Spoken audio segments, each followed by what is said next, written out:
Hello, I think we are rolling. I'm Julianne Lloyd. I would like to thank all of you guys for joining us in another edition of the Bariatric Happy Hour.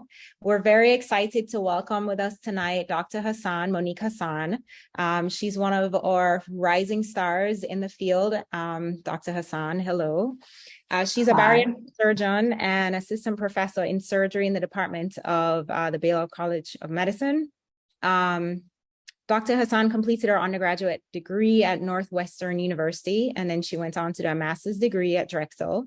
She was commissioned as an officer in the United States Army and obtained her Doctor of Medicine from the George Washington University School of Medicine and Health Sciences before completing general surgery residency at Madigan Army Medical Center in Tacoma, Washington.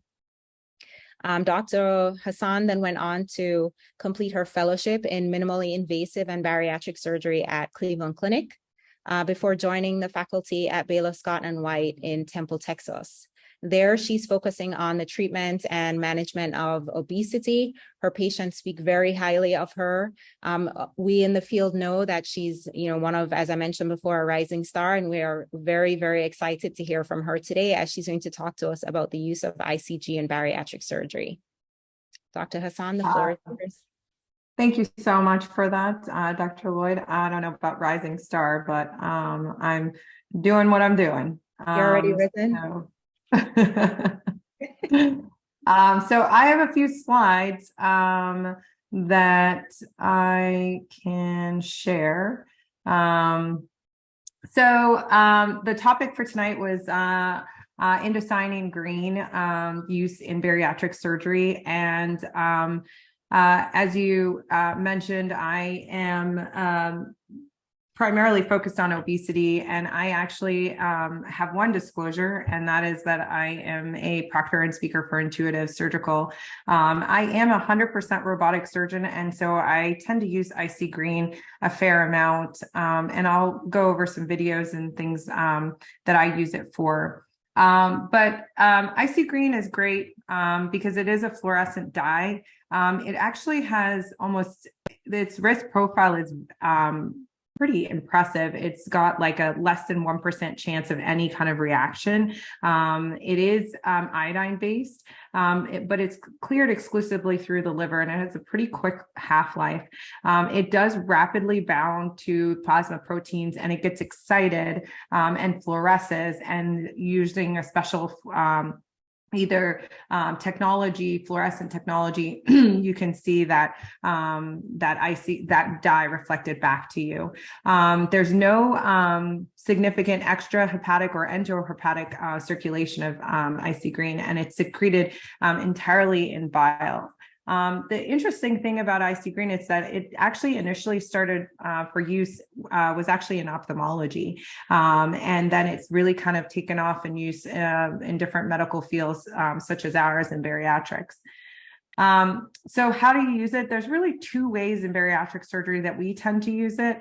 IV, and the dose that you usually give is pretty small. It's either 1 to 5 mLs, and the actual IC Green itself is in it's a powder. It's a green powder that you actually reconstitute, and it comes with a sterile saline. And you can reconstitute that in the 10 ml saline bottle that it comes in, or you can actually reconstitute it and then add it and kind of dilute it down if you want. For the IV version, actually the most popular in bariatric surgery has really been to look at the hepatic function, really biliary, because it exclusively is within the biliary system. And so this is a nice picture of looking just looking at the cystic structures at the gallbladder. So looking for the cystic duct, and you can see nicely how the IC Green fills up the cystic duct, and you can make sure that you're not cutting the common duct. And so the other function that you can use it for is GI perfusion and blood flow. And there's and specifically a lot of people, I don't know if this is pretty commonly used. I don't normally use it this way, but you could potentially use it to define the anatomy at the angle of His when performing a sleeve gastrectomy. So there's a really nice study that looking at the actual whether the anatomy was right side dominant versus whether they had a small right gastric artery, it was an accessory artery, or if it was a left accessory artery, and looking at the blood flow so that you could preserve the angle of His. And really, this paper was really looking at leaks, which is interesting because there's a number of factors that contribute to leaks after sleeve, as we all know. But I thought that this was interesting that, you know, people are using IC green in this factor. And I think the most, and when you're looking at blood flow, I think it would be most useful in terms of revisions. So certainly when we do a lot of revisional surgery for bariatrics, whether it's sleeve to bypass or sleeve to SADI or something like that, you can definitely look at that. And even potentially reversals of gastric bypass, it might be really interesting. The other way, and this is kind of the predominant, I think this is a newer way of using IC green that we I looked at a couple papers, and they've really only been in the last 5 years that IC green has been used this way in bariatric surgery, but it's intraluminal. Basically, your patient has an oral gastric tube of some sort. The dose really kind of varies. Like I said, IC green can be diluted. It's pretty potent. And so for my purposes, I reconstitute the whole vial and I put it in 500 ml bottle just to make it easy for my staff. And then I have the anesthesiologist or the CRNA instill that 60 mLs or 120 mLs in the orogastric tubes to look, and you can look for anastomotic leaks. There's two really nice papers where they actually looked at their early experience with IC green, looking for staple line leak test, and they actually found out it's almost 100% sensitive and 98.9% specificity in terms of a leak in a gastric bypass or a sleeve, which I thought was pretty impressive. Although the last study did have methylene blue mixed with the IC green. And I don't use it that way, but I thought that was pretty interesting. And I think we're always looking for something that is a pretty specific test, and it's something that's pretty sensitive in terms of our looking at our anatomy or our procedures. So this is a pretty common way that I use it. So like I said, I use a orogastric tube, and I have anesthesia instill. So this is a sleeve gastrectomy that I performed, and I found you can see the IC green within the lumen of the sleeve there. And then on the robotic platform, there's something called sensitive mode that is on the new cameras, and you can actually see this IC green light up in a background of black. And so it's really kind of extra sensitive looking for that IC green. So that's a really common way that I use for sleeve.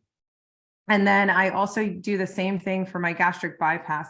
So again, I have them instill 60 mLs of IC green down the orogastric tube. And then I can look at the backside of the anastomosis.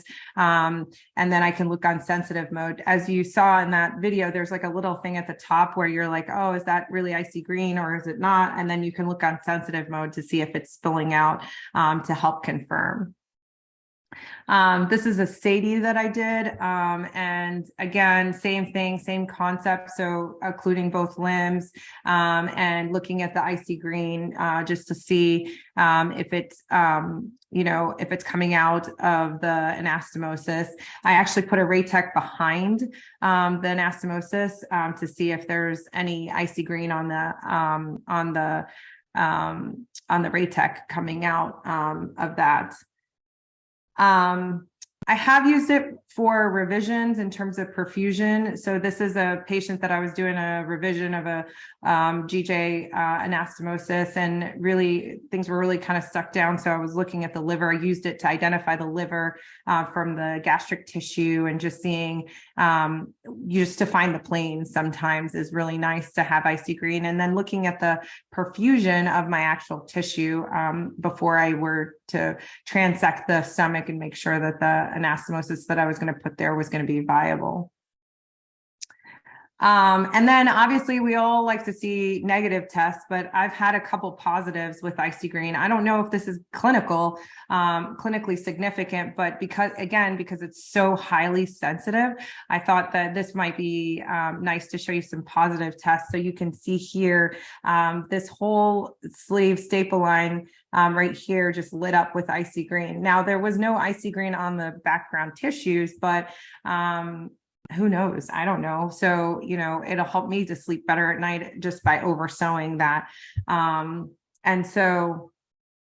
Actually just a couple days ago, I did this bypass, and that looks great on the top. And then it looks good on sensitive mode. And then actually, I'm sorry, this is the wrong video. I don't know why this one, but I'll have to pull up the other video for you guys at the end. Somehow the wrong video got stuck in there, but I'll pull it up for you for the positive leak test on the bypass. But it looked normal on the front side, and then on the side you could see the IC Green running down. So in conclusion for me, I think IC Green's great. I use it pretty much for every single case. It doesn't add any additional time. There's no real cost addition to IC Green. The total cost of the vial of IC Green is less than $100. And you can actually fraction that out for the whole day. So it really you can utilize it for the entire day. Has a short half-life. And I think it's going to have wide application in bariatric surgery in terms of use for anastomotic, leaks. So that's really all I had. I'll take any questions. Let me pull up that video.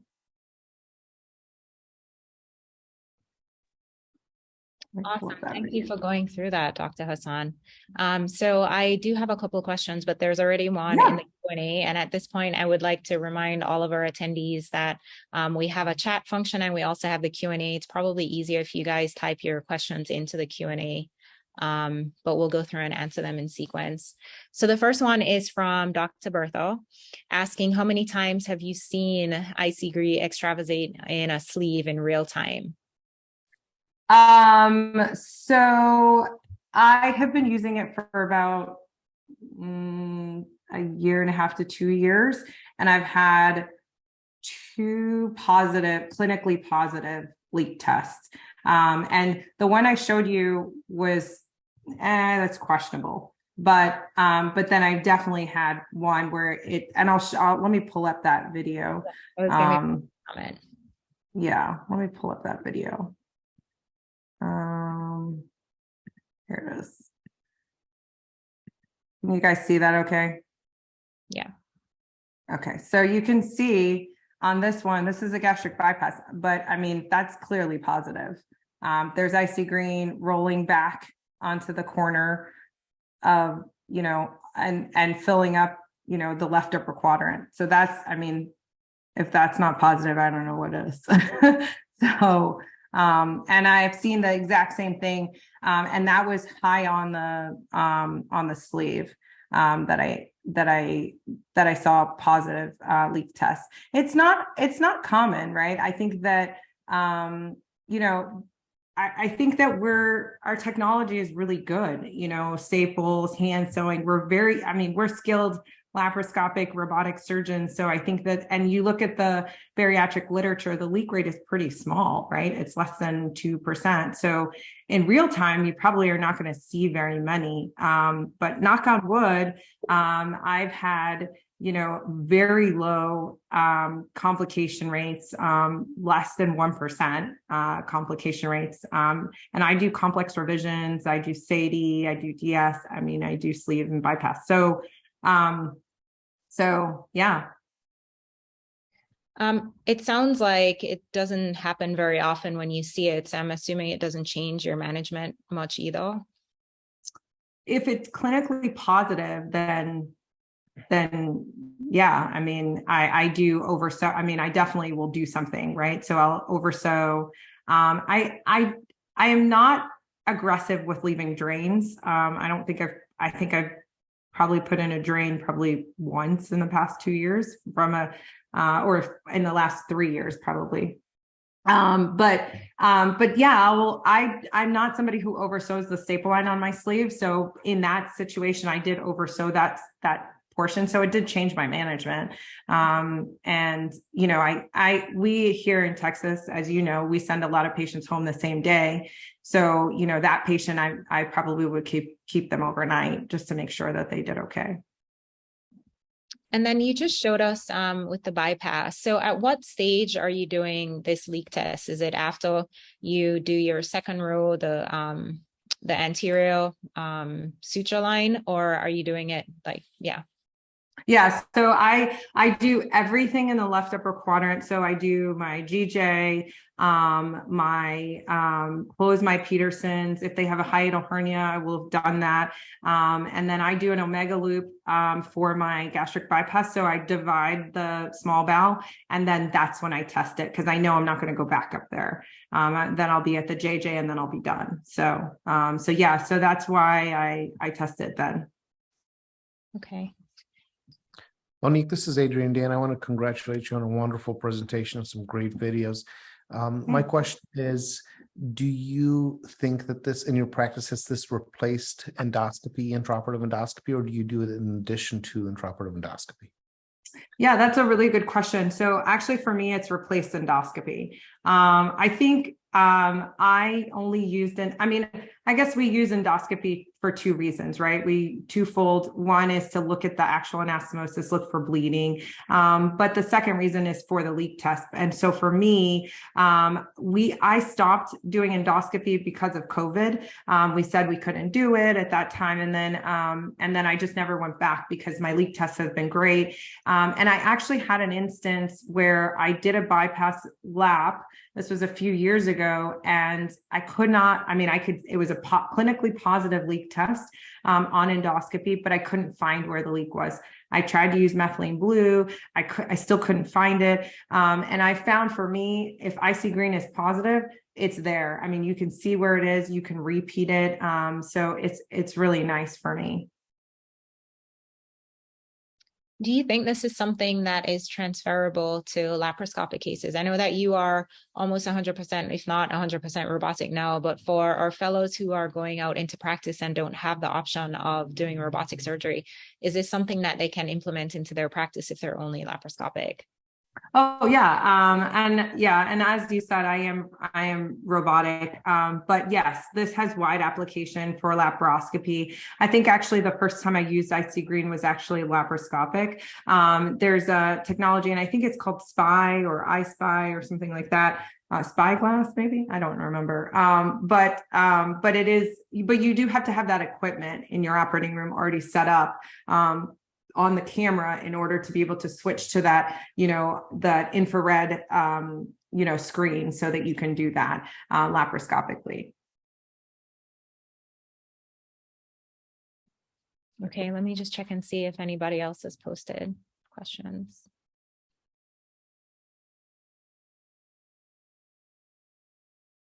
I'll jump in with another quick question in the meantime. How about the cost? If I get one of these little vials, how much is it going to add to the cost for the patient for this case? Yes. So the cost of IC green, I believe it's actually, I think our price, every hospital has different contracts, right? So, but on average, the price is $100, and actually methylene blue, because I had this debate with my partner, but methylene blue is actually a little bit more expensive than IC green. And just like methylene blue, you can make one big bottle of IC green in the beginning of the morning, and then you can use it in shared aliquots throughout the day. So that'll definitely decrease the cost. The only thing about IC green is that it is light sensitive, so you have to keep it in a drawer, and I think it lasts for 6 hours. So you got to be pretty quick in terms of your day. And am I correct, Monique, that it is not usable in anybody with an iodine allergy? So actually, that's not correct. So people do say that, and they think that, so actually, I went down a rabbit hole with this iodine allergy thing, but it technically, so intraluminal doesn't make a difference, right? So the patients are, even with iodine allergies, a lot of times it's contrast allergy. So IV, maybe. And if you look at the manufacturer's labeling, they just say, just be cautious. And it's really only people that have had true anaphylactic reactions to iodine. And it's also not made with a specific iodine that is in those contrasts. So you actually can give it in those patients. It's a different molecule. It's not the sodium iodine that's in the actual iodinated contrast. So you can, I think if you're giving it intraluminal, it won't matter. And then if you're trying to give it IV, like you are for gallbladder, looking for, perfusion, then, you should be cautious. Yeah, just something to think about. It takes me back to residency and that ABSITE question about lymphozurin, isosulfan blue, methylene blue have about 1% anaphylactic reaction rate. So it sounds like this is even safer than that. Correct. Like the company quotes an adverse reaction of less than 0.5%. I mean, it's pretty low, pretty rare. And you're also, the other thing too is IV, you're not really giving that much. You're giving 1 cc. So it's really small amount. So. Okay, so we don't have any more questions from the audience right now about ICG, but this is meant to be informal. So, if you guys think of anything, please post them in the chat or in the Q&A. Oh, wait, there's one that just popped up. Asking about the sensitivity again. Can you repeat those numbers? And have you noticed any late leaks of any kind? So that paper that I quoted, they had one patient out of 95 that had a leak after 30 days. Intraoperatively, they didn't test that patient with IC green. They tested because they were doing methylene blue and endoscopy versus IC green. And so for IC green, it was 100% sensitive. I mean, I don't think we can get any better than that. And 98% specific. So, I mean, I don't know. Okay, so while people are thinking of other questions, I have a totally unrelated question for you. So you've been in the field for a number of years now. Hold on, let me think about my question because I want to phrase it really well for you. Okay.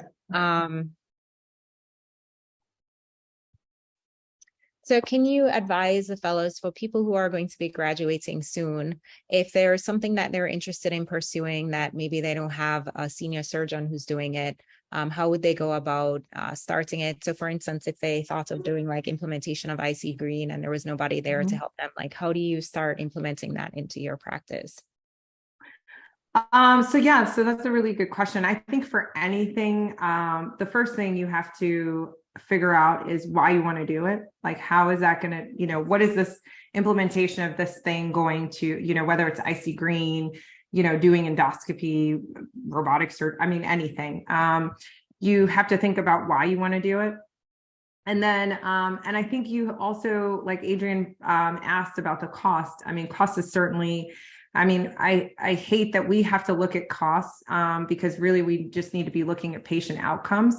But I think you just need to look at a cost analysis and see if that is, implementing this thing, let's say it's IC green, is going to, if IC green is $600 per case and it's not really going to make what you've been doing any better, then it might not be something that you need to implement, So from that perspective, I think you need to think about why you want to do it. And then there are a number of resources. So for example, if IC Green is something that you want to do, I'm sure there's a rep. We already had it on our formulary at our hospital. And then there's a lot of different, resources on social media, like Facebook pages, things like that, to get mentors in order to ask them questions on how to, for example, like what formula, like I've played back and forth with what formula of IC Green should I use for my cases. So sent a message out to the kind of the interwebs to ask about that, to see how, what's the best idea.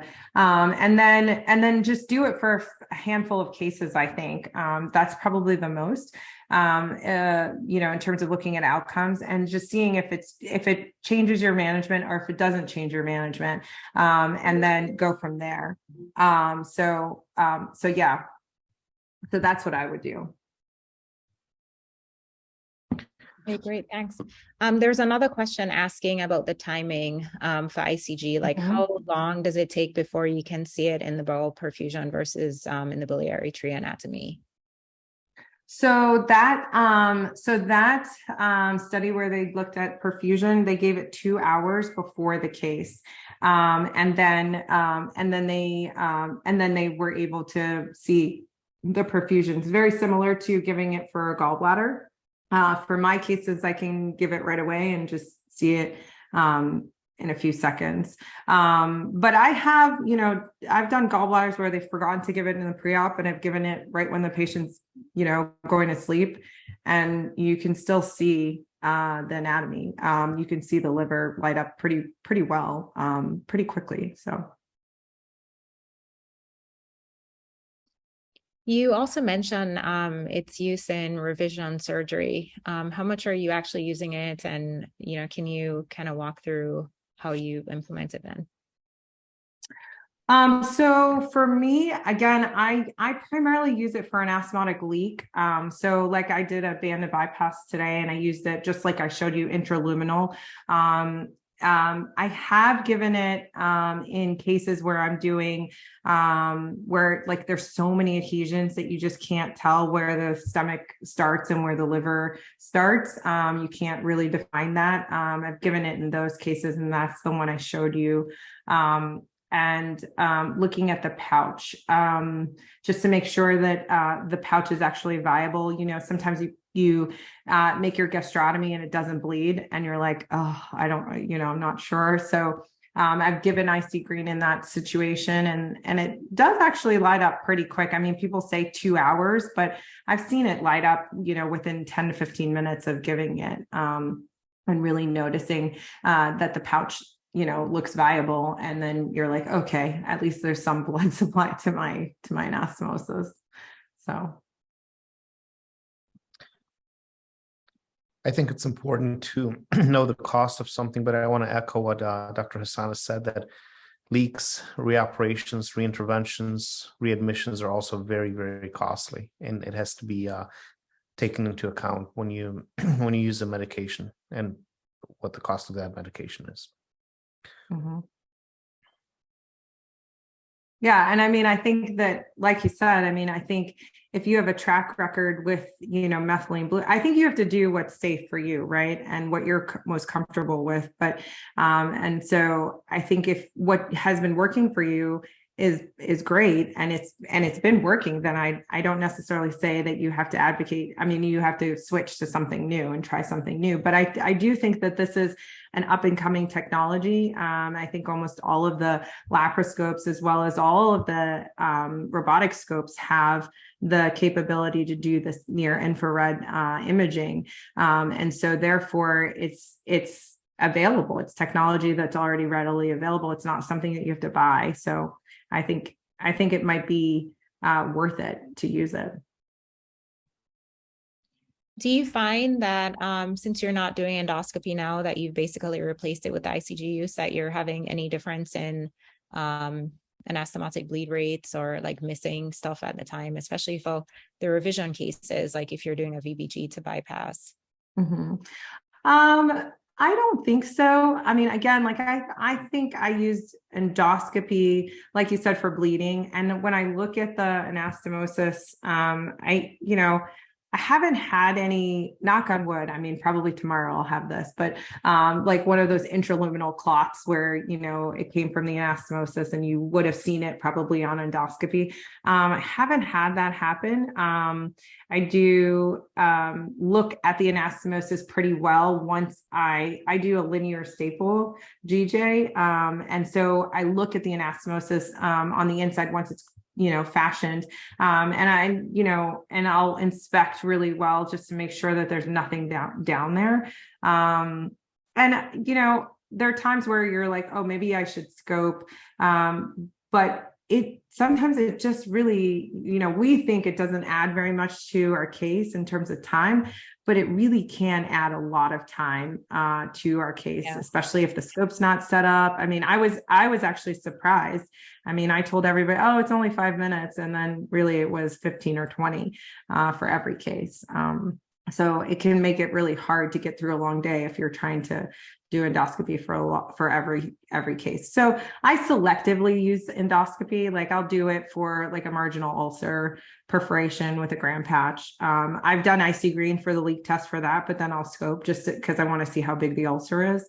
So it hasn't 100% replaced endoscopy for me, but I would say probably 99%. Okay. Do you think there's much benefit to doing ICG in laparoscopy? That's Dr. Isaac's question. Yeah, I mean, like I said, there a lot of the laparoscopes now have capabilities to do this with the SPY technology. I think it's called SPY. I don't quote me. I don't know exactly.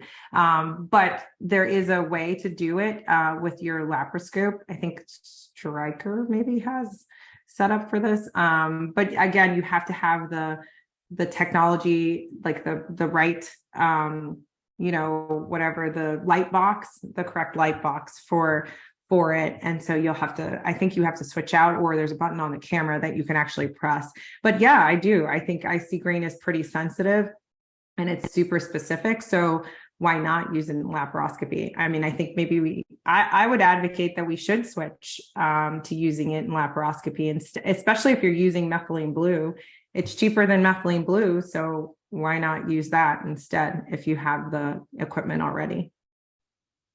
How long does the signal last from the ICG? Like if you're doing a really long case and you give it before when the patient is in pre-op, or even when the patient goes to sleep, how much time do you have until the signal wears off? That's a good question. I think it's about 3 hours, but don't quote me on that. I'm not 100% sure because I only really give it right before I'm ready to either assess my anastomosis or look at the tissues. And then I don't usually, once I'm done doing what I'm doing, I don't usually come back to it. So. Can I ask you a hypothetical now? Just yes. based on what you said. So let's say that you were doing the case and you got through the anastomosis and you saw a leak, and then you repaired it, or maybe you had to take down the whole anastomosis and redo it. Do you then give more ICG, or I mean, how would you handle that?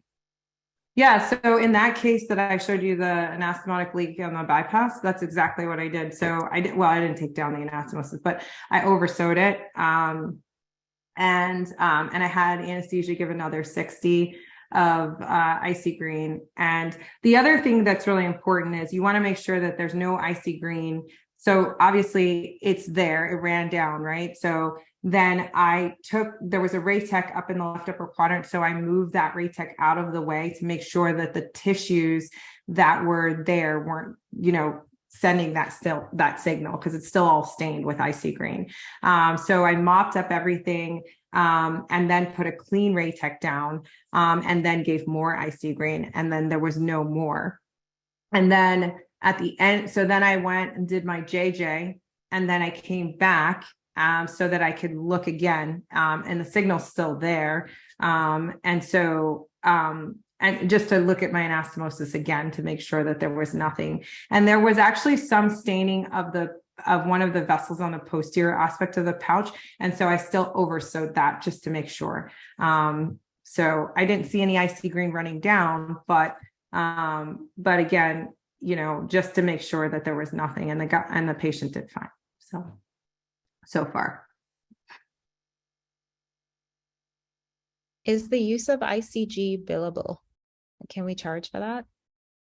I don't think you can for the biliary anatomy. You definitely can't charge for it in bariatric surgery for like a leak test. So you can't bill for that.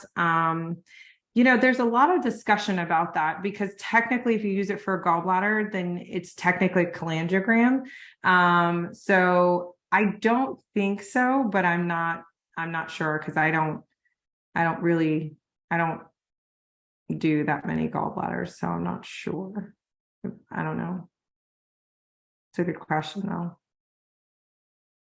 But I would err on the side of no, right? Yeah, definitely don't overbill. If it's going to get us more money, the answer is probably no.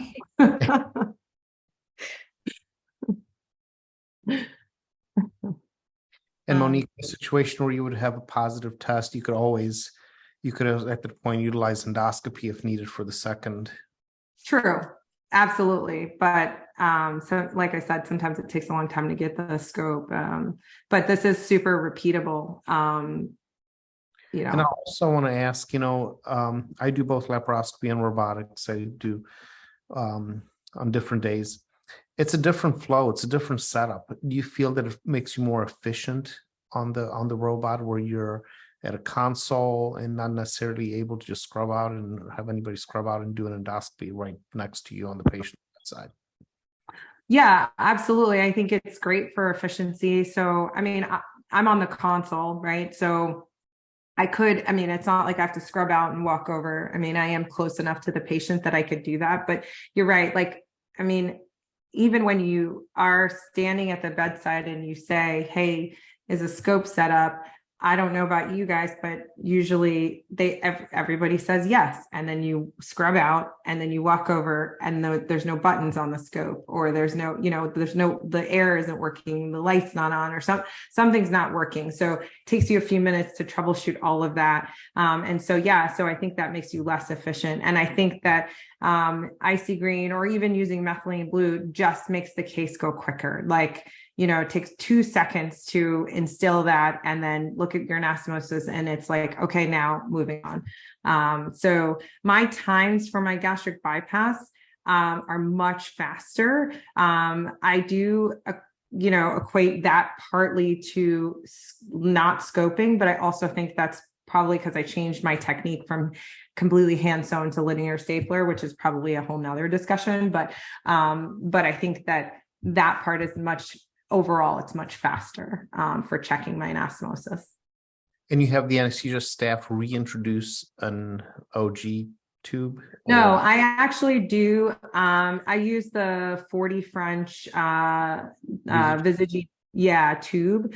So that's already down for my anastomosis. I create my pouch over that for the gastric bypass or over the sleeve. And so that's already down. So again, they don't have to pass anything down. They do that right after intubation. And again, I think in terms of efficiency, I like to do things the same way every time. So even for my revisions, even if it's like a band removal, I'm like, yep, put down the Visage, because I want them to be consistent in terms of doing everything the same way for me. So for every case, they put that down, and then then it's really easy. Okay, now instill the IC green. So the other thing I like about the IC green, and especially on the robot, is that you can control exactly where you're looking. You can move the camera yourself. You have so much more control, as opposed to when you're doing the endoscopy, you have to instruct your assistant to move the camera here, put the suction here, or irrigate here or whatever. So, I see it as being another benefit. I'm a huge fan of ICG too. So. Yeah, absolutely. And also, right, and then the worst scenario, right, is you're scrubbed out. the leak it's positive and you're trying to figure out where it is while your assistant is trying to show you plus suction. So it can be really, really, really difficult in that situation. And I think icy green or even methylene blue makes it kind of easy that way. So.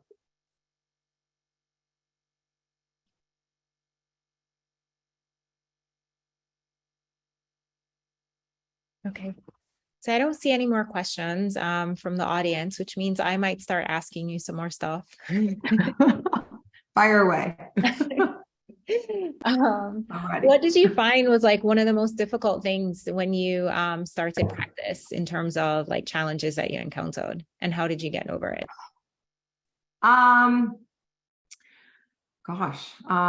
You mean with icy green or just in general? No, I mean in general. Because I mean, I feel like this, one of the benefits of even us having for now, by the fact that you probably are halfway into your drink, is that about, your experience. And so, yeah, I mean, I did want us to talk about ICG, but just in general, I mean, you're a bariatric surgeon, you've been practicing for a number of years, and I think that you have a ton of experience, working with FASMBS and stuff. So yeah, now it's the fellows, if they want to ask you questions outside of ICG as well, to bring it up. So yeah, I mean, I think the hardest part of being the young surgeon in a practice is trying to establish your identity as a bariatric surgeon, right? So I think coming out of fellowship, and so for me, obviously things were a little bit different because I took a different path. So I did residency, and then I spent 5 years as a general surgeon, and then I went to fellowship. And so when I came out of fellowship, I was pretty clear, like I wanted to be a bariatric surgeon. So, when you're building your practice and the hernia comes across and you're just like, saying no to those things when you're the junior person in a practice is pretty difficult, right? Because you are the new person and they expect you to take on everything. The same with the gallbladders.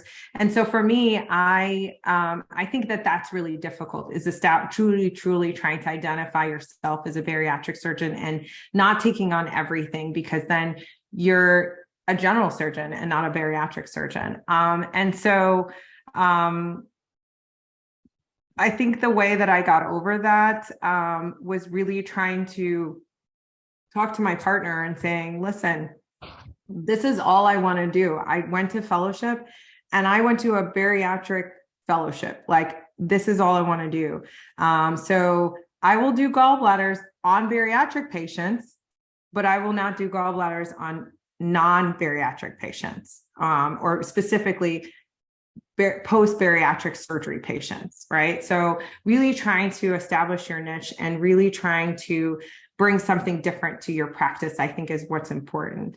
And so for me now, I've taken on this, robotic thing, and I think that brings a different element to my practice. So I think that for me, my partners appreciate that just because I'm different than they are. So I'm drawing a different crowd of patients. Like, we're eating from the same pot, but just a different dynamic of patients, because I do robot, they don't, kind of thing. So I think right now it's a really hard time for bariatric fellows. I mean, I don't envy the fellows coming out of fellowship now, because it really is hard, right? Like, it's hard to just be a bariatric surgeon. And I think initially you have to do everything. And then you kind of start to peel everything off to establish your identity. How about the transition to robotics itself? How was that, and what were the greatest challenges that you found there? Was it a overnight flipping of the switch, or is it something that you did gradually? It was really painful. I do have to say that. I think that,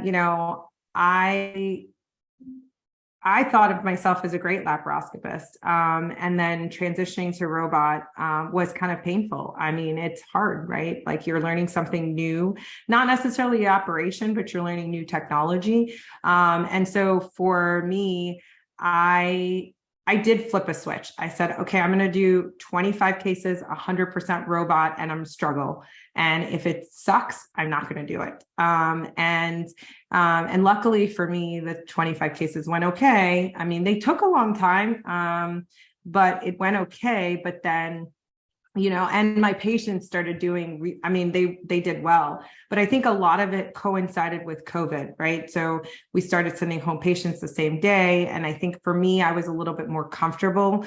Again, I knew that ICG was pretty sensitive. So a negative leak test, and I was like, okay, that lets me sleep at night.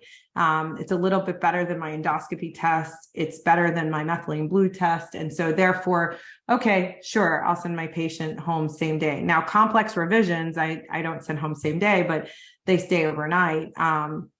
But I think that transition was a little bit difficult in terms of just bearing through the learning curve of cases. And I took everything on. And really now I kind of, I'm like, okay, yeah, sure. But initially, it took so long, a sleeve, as I could do a sleeve skin to skin in 20 minutes, and then robot, here I am, it's an hour. And, I'm just like, oh my gosh, I'm never getting through this day. So it was painful, but now it's much, much better. So.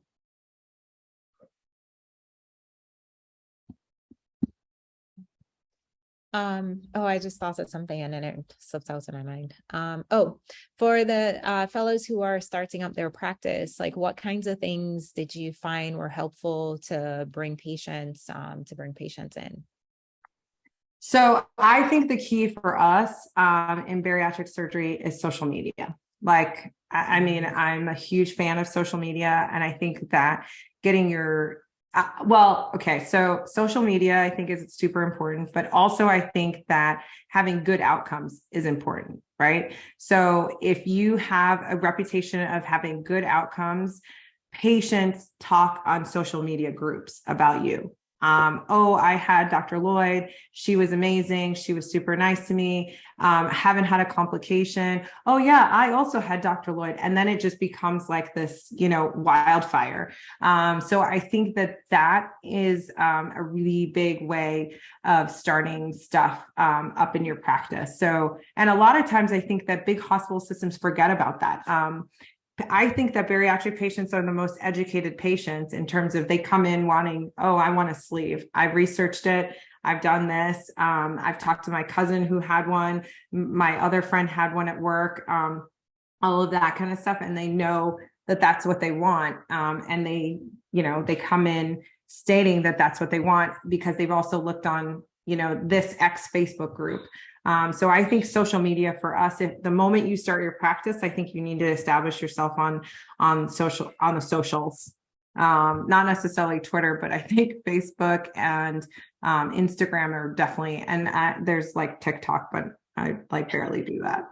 So, but I think that that's where patients are looking for their medical advice, honestly.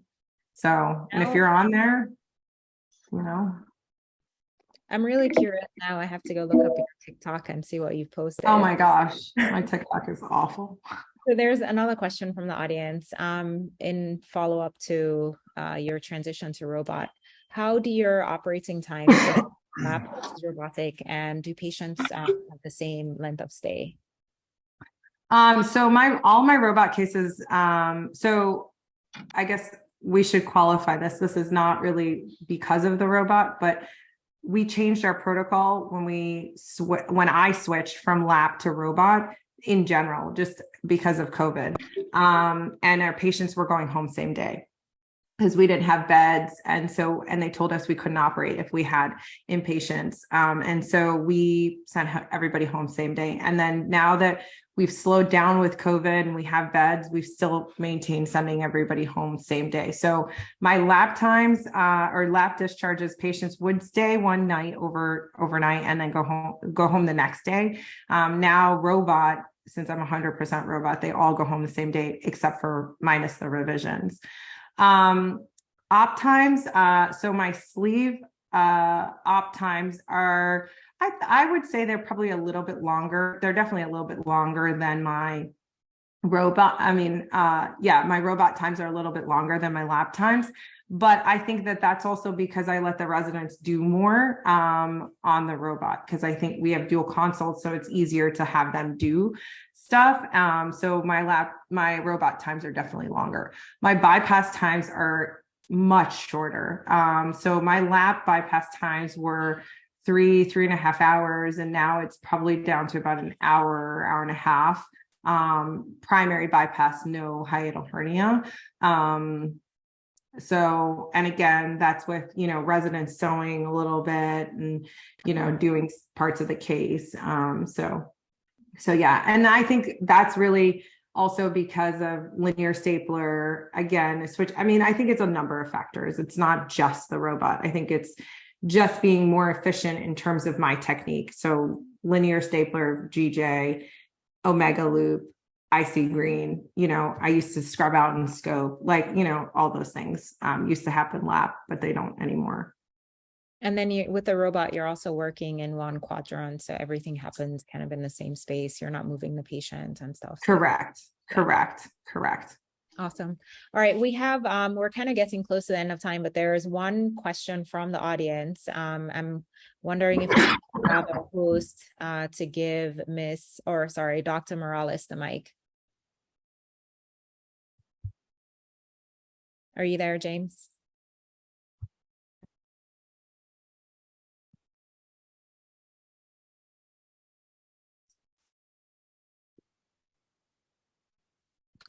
I think she's on.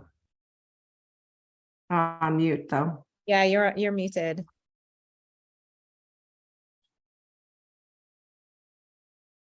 So, okay, while we're working on that, there is one more question. It says, what is your post-op / recovery protocol before discharge? How many of your patients, actually answer that one first, and then I'll go on to the next. Okay, so post-op, it's pretty, so all the patients have a certain amount of liquids that they have to drink before discharge. So we check on them for about for the first 2 hours, and then another 2 hours in terms of their drinking, making sure that they're not nauseous. And then they have to do at least 4 walks in the recovery room. And then as long as their pain's controlled, nausea is okay, then they can go home. Okay, and then the next question is, what is your percentage of readmissions and ER visits for the patients who go home on the same day?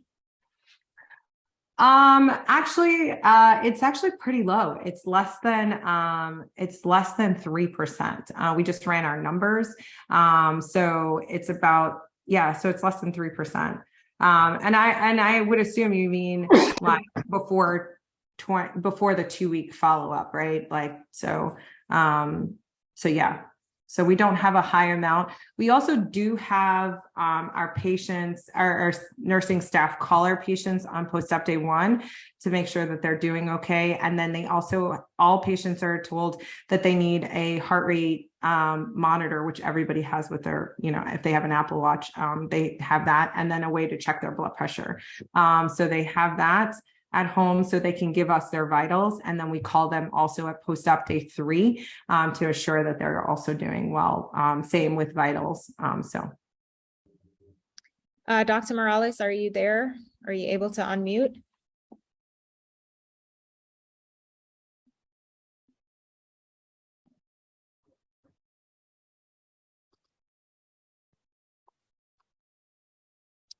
Okay. I guess hopefully you guys are running to each other at a conference and she'll be able to answer your question. Yeah. I think this has been a wonderful session. Dr. Hassan, thank you so much for teaching us about ICG. Thank you for answering all these questions, including stuff that was completely unrelated. It's a pleasure to have you on. We are going to have another session in about another month. I actually don't have the date here, but it should be on our website. If there is a fellow who's interested in helping with that, it will be the Journal Club. So you'll have an opportunity to talk directly with someone who has published, like, an expert in the field who's published on the topic of interest, and you guys will work together as you prepare for the session. Again, I'd like to thank all of you guys who made it tonight. I know it was a special night just because of a conflict last week. Dr. Hassan, thank you so much for taking the time to present. Dr. Dan, thanks for being here with me. And of course, thank you to James. I'm glad that you guys are okay despite the storm. I don't know if you wanted to say something, Adrian. Oh, I just want to say, send your prayers and wishes to the ASMBS folks in Gainesville, Florida. They've had quite a week, to say the least, with the hurricane that came through. And from what we hear right now, everybody's safe and doing well. So thank you guys for helping support these great webinars. We couldn't do it without the support from behind the scenes. And hopefully everybody's going to get through this just fine. And again, I want to thank Julianne and Monique for doing such a wonderful job and carrying on this great event. Yeah, thank you guys so much for the invitation. I'm so glad to be talking about ICG and answering all your other questions. All right. Thank you, guys. We'll see you next month. See y'all next month. Thank you. Bye. Bye, guys.